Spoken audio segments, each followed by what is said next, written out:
So hello everyone, in this video we are going to check about functions in more detail. So in the last video we checked about a simple function, how a simple function works in C++. Now we will check a function which can have a return type also, which can have a parameter also. So now let's say I will write the function sum which returns sum of two numbers, So when I say that this function returns sum of two numbers, so it means what? It means that the return type of function will be the function should have some return type. So now let's say function will return the sum of two integers. So sum of two integers will always be an integer. So now let's say the return type of this function is going to be an int and sum, and again this function do not have any parameter. So now let's say, so what will be the definition? This function will have two values a and b here, and then we will input a and b, c in a, c in b, and then this function, what this function will return? This function will return sum of a plus b. So because this function is going to return something, it means now this function will have some return statement, a plus b. If you have noticed the earlier one, in the previous video when I write simple function with void sum, that function was not having the return statement because that function is not returning anything. So if function is not returning anything and we write return statement, then it is going to be an error. And if function has some return type and we do not write any return statement, then it is also an error. So now let's write it on Visual Studio and then we'll check how this function will work. I want to write a function which has a return type. Now let's say int sum, and I will declare and define at the same place. Now let's say this function has two variables a and b. Cout input a and b, end line c in a, b, and then see, if I do not write it here, if I simply write cout a plus b, and when I run this program, let's say I call this function sum here, because when I will call the function, now when we call the function we do not need any return type, we need only function name. See, this is going to give us an error, and what is the error? Sum must return a value because sum has a return type. So now I can do two things. Either I can take another variable x, I write x is equal to a plus b, and then I can return this x, or if I do not want to do this thing, I can simply return a plus b, like I did here. I can simply return a plus b. So whatever you want, you can do. Now when you call this function sum, at which point you call the function sum, for example you call, just a minute, for example we call the function sum here. So what does it mean that returns? Many of you have asked me. So now the point where we are calling this function, at this point compiler will return the value of x to the program. At this point compiler will return the value of x to the program. So for example a is 2, b is 3. So now x is 6. So at this point compiler is going to return 6. So compiler will return 6 here, but what happened when we run it? It is not going to print anything. Why it is not going to print anything? Because compiler will return 6 here, but we do not have any cout statement. So first let's check it. See, input a and b, as soon as I input 2 and 3, it is blank, but compiler has written something here. So now what we have to do? So it means we have to put a cout statement. So we can do two things. First is simple nothing, but we can write cout sum. So when we write cout sum, it means at the point where we call the sum, this function has written an integer, and that integer is sum of a plus b. Now let's run it. See, 2, 3, 5. So it has written, and when we write C. So either we can do it like this, or what we can do, we can declare some variable, and we let the variable name is total, and then we can save that value into that particular variable. So let's say sum. Now sum has written value a plus b, and that is saved in variable total. Now we can print this variable total. So everything is same. So by doing this, what we did, we save the value at some variable also. If we are simply going to print sum, then earlier, like I did earlier, so in that case we didn't save the value, we simply print that value. So here you have a variable in which you have saved this value. So this is a function, the sum is a function with return type and without parameter. Function with return type and without parameters. So similarly, you can write a function to add to float numbers. So let's say return type is float, and let's say both numbers are float. So now what happens, it is going to add to float numbers, and the return type is also float, so it will give you result also as float. So now let's run it. See, I will enter two floating point numbers 1.2 and 3.5, and it is going to return 4. Why? Because the variable total is type int. So because we are saving the sum in variable total, and total is of type int. So let's say now we will run it.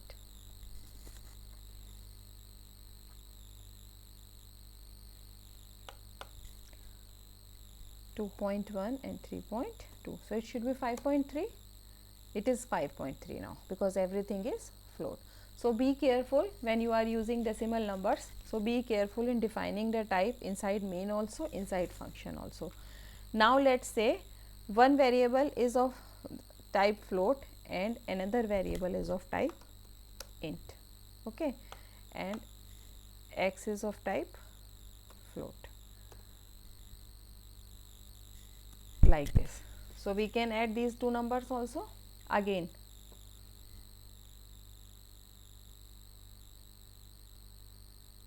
see now, first is my floating point number, so let's say 2.3, second is 2, so now sum should be 4.3, so it is 4.3. But if I write here, if by mistake, for example, I write here int, so it means now whatever type of data you take, it is going to return only integer value. So let's say it is going to return only integer value. So let's say 2.1 and 3. However, sum should be 5.1, but it will return only 5 because return type is integer. So be careful whenever you use floating point numbers. So about return type, about the variable in which you are saving the value, about the inputs, you should be careful about everything. So this is a function with return type and without parameter. Similarly, we can write a function with parameters also. So the same function sum, now I will write the function has some return type also, and the function has some parameters also. Let's say int, so it means it is going to return an integer value, sum, and instead of declaring those variables here, int a and int b, instead of declaring variable inside the function, we can take them as parameters, or these are called parameters or argument. Now here simply I write return a plus b. So now you may wonder that from where the value of a plus b comes. Now when we call the function inside main, Now for example, we are calling this function inside main. Now when we call the function inside main, sum of a plus b, sorry,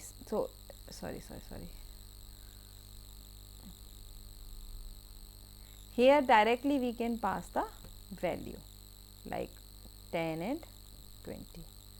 So here when we declare the function, these arguments are called formal arguments.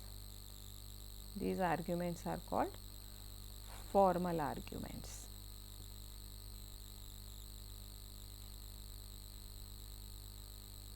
And when we call the function, these arguments are called actual arguments.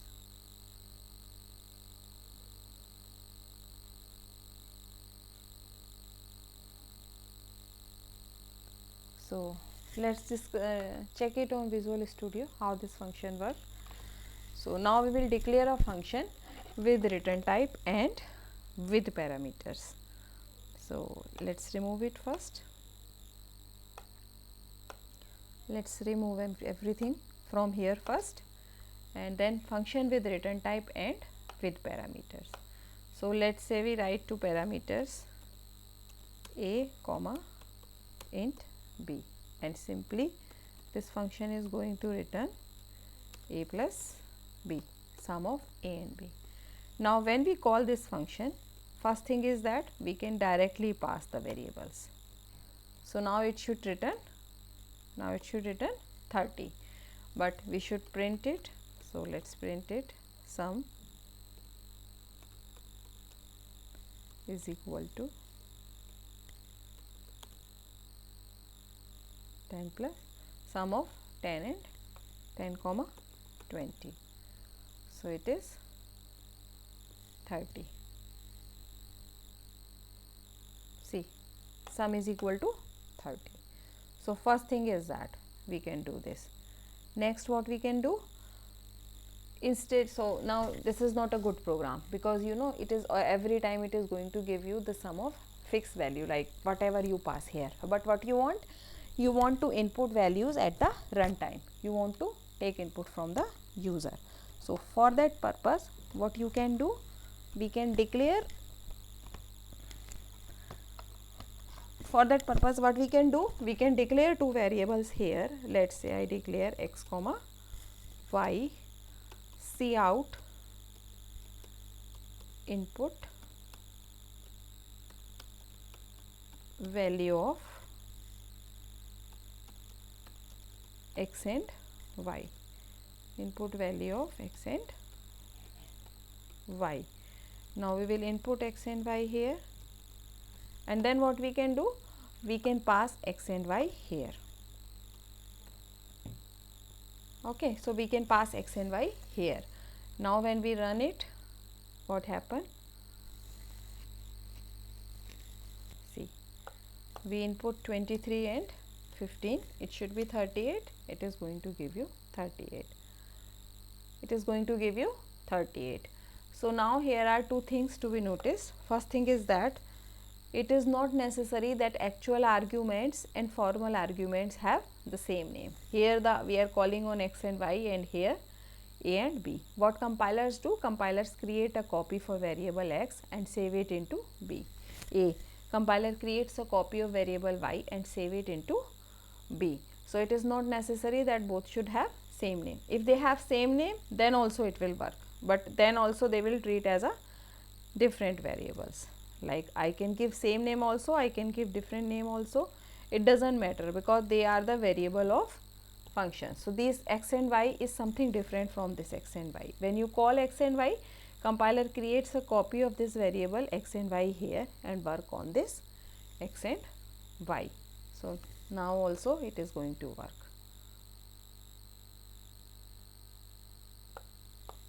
So let's say 23 and 15, 38. So this is about how to declare a function, how we can pass the value between functions, how we can declare a function with return type, how we can declare a function with parameter, how we can declare a function without parameter. This function also can be of without return type. Like for example, we can write void here. Then how we will work? Then we should write here Cout x plus y. Okay, and then we cannot write Cout here because already we have write Cout. So now it is going to work perfectly. Instead of there, we can write here sum is equal to. So it's up to you that how you are going to define your function. You can define it according to your requirement. But there are some specific rules for functions which let me revise them. So first thing is that, so let's revise some rule. A C++ program contains at one function, so at least one function also, and if a program contains only one function, then that function is main. In a C++ program, if there are more than one function present, then one and only one of these function must be main. No other function can have the same name as main. That's why I told you that whenever you define project, change the name. Only one function can have the name main, because main is a special function. There is no limit on number of functions that might be present in a C++ program. Any number of function, a program can contain any number of function, 2, 3, 4, 5, 6, infinite functions. Each function in a program is called in a sequence specified by function call in the main. So what does it mean? It means doesn't matter that wherever you define a function. For example, let's say I define two functions here. Now here I define function display, okay, and display is just to say good morning. So this function do not have any return type, do not have any parameters, and this function is just to say good morning. Fine. So now you can see that I define function display first and then sum, but it doesn't matter. What matters? Where you call it inside main. In here what I did, I call first function sum and then display. So it will be called in the same sequence. First compiler will call function sum and then it will call function display. So it doesn't matter that wherever you define the function. What matters? Where you call the function. Matters is where you call the function. Okay. So then after each function has completed its execution, after that control returns to the main function. And after these are some points that you should remember about declaration of function. After declaration of every function, there should be a semicolon. However, when you are defining the function, there is no need of semicolon. A function cannot be declared within the body of another function. You cannot declare, you cannot define a function inside any other function, inside main or inside any other function. However, a function can be called inside any other function. A function has void as its return type that cannot return any value. A function void as parameter list means if a function do not have any parameter list, it cannot accept any value. What does it mean? It means, like for example, it means if the function do not have any parameter list. For example, parameter list of function display is blank, then you cannot pass anything here. If you pass anything here, it is going to give you an error, too many arguments in function call. So these are some important points regarding function. In another video, in the next video, we will discuss some more points regarding function. Thank you.